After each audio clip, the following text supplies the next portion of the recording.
շատ վաղուց արդեն Հայաստանում որևէ առավոտ չի կարող լինել բարի, հանգիստ և խաղաղ։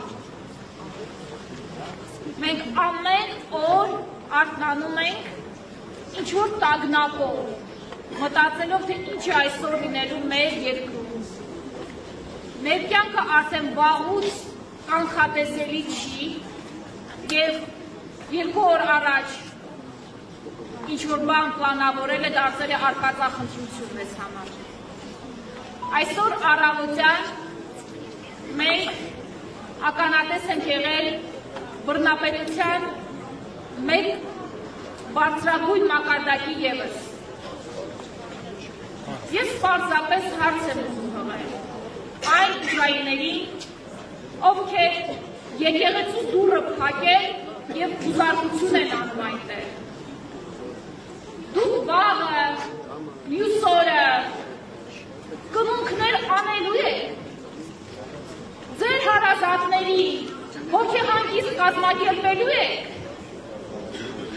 պսակներ անելու եք եկեղեցում, ինչ սրտով եք մտնել եկեղեցի, ինչպես եք մոմ վառելու, այսպես որ շարունակվի, անգամ այդ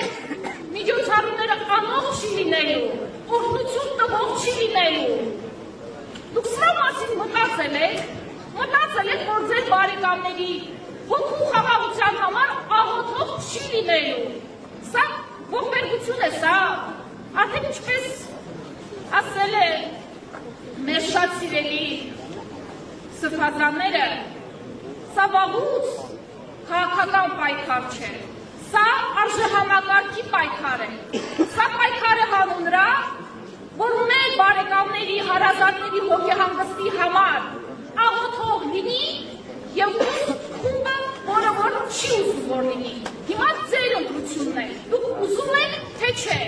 և մի ասեք, որ այլ ընտրանք չկա, դուք որոշում կայացնող չեք, ամեն մեկը շատ վաղուց արդեն պատասխանատու է իր խղճի առաջ, իր խղճի, որևէ արդարացում վաղուց արդեն չկա։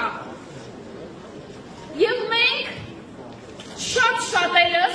տասնյակ հազարավորներս, 100 հազարավորներս համոզված ենք, որ այս իրավիճակը կարող է փոխել հենց Սամվել Կարապետյանը, ով այսօր կալանավորված է։ Եվ հենց սա գիտի այս իշխանությունը, դրա համար ենք մենք այսօր այստեղ, դրա համար են այսօր կալանավորված, նա շատ լավ գիտի, թե ովքեր կարող են իրավիճակ փոխել,